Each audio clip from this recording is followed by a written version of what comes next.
Dans mon rêve, j'étais dans mon lit. Soudain, je me réveille. Je ne me réveille pas, c'est un rêve. Hein. Et je vais prendre ma douche. C'était comme dans la réalité. Je n'arrivais pas à voir la différence, vous connaissez ça, hein, entre la réalité et le rêve.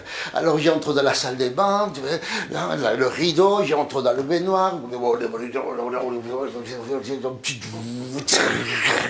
Quand soudain je découvre que j'ai des seins, je dis tiens, c'est quoi ça?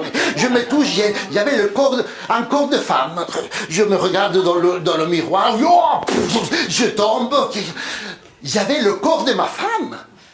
C'est-à-dire, j'étais moi, mais avec le corps de ma femme. Je file dans la chambre et réveille-toi, on a un problème. Ma femme émerge entre les draps et elle avait mon corps à moi. Elle me regarde et me dit, mais qu'est-ce que tu as fabriqué pendant la nuit? Ben, rien. On était abasourdis, on a commencé à s'habiller. Tiens, mon pantalon, donne-moi ta jupe. Tu m'aides avec le soutien-gorge. Tu l'accroches par devant et tout le retourne. Merde. On s'est habillés, on ne comprenait rien. Ma fille se réveille pour aller à l'école. Oui, c'est mieux que ce soit la mère. Ah, oui, d'accord. Moi, j'y vais là, je dis, écoute, surtout, ne panique pas, ne t'inquiète pas. Il doit y avoir une explication à tout ça. Ma fille me regarde et me dit, maman, qu'est-ce que tu as? Rien. Rien. Allez, va à l'école. Bon, il fallait qu'on parle tranquillement. Peut-être on mange trop de viande avec tous ces hormones, je sais pas. Comme ça nous faisait rire, ça a pris un ton fou. Bref, pour faire d'une histoire longue une histoire courte, après, mon homme s'est endormi. J'étais là en train de l'écouter ronfler. J'ai dit, quelle drôle de situation. Une jupe qui avait passé des années oubliée dans le tiroir d'une armoire. Un jour, la jupe entend la femme qui habite en dehors de l'armoire dire « On va voir qu'est-ce qu'il y a dans ce tiroir. » Effectivement, la femme ouvre le tiroir et parmi les autres vêtements, elle trouve la jupe en question. « Ah, ma jupe !» Et la jupe dit « Oui, c'est moi !» Elles se reconnaissent, se serrent l'une contre l'autre. La jupe dit « On y va ?» Et la femme dit « On y va comme avant ?» La femme saute à pieds joints. La jupe s'enfile, remonte le long de sa jambe. Et comme elle connaît le chemin, elle arrive au niveau de la taille et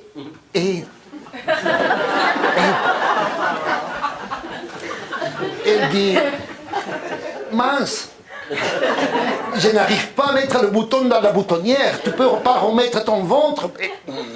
Finalement, la femme enlève la jupe et dit « Écoute, mon corps a changé. » La jupe dit « Oui, c'est normal, les corps changent. Mais moi aussi, je peux changer. » « Tu en es sûr? »« Oui. »« Attends-moi ici, j'ai une bonne adresse. » La jupe sort de la rue et va jusqu'au coin, là où de son temps il y avait un atelier de couture. Et j'ai lu un article qui dit, sur la beauté, hein, l'article dit que les fleurs sont belles pour attirer... C'est un article scientifique.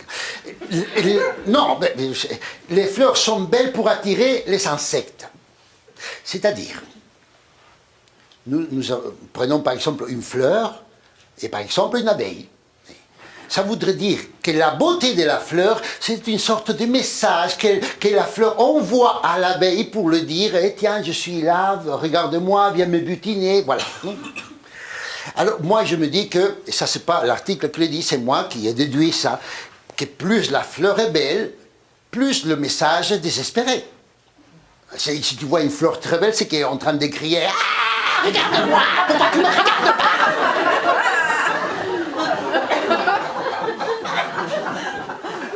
Alors moi, à sa place, je serais venu.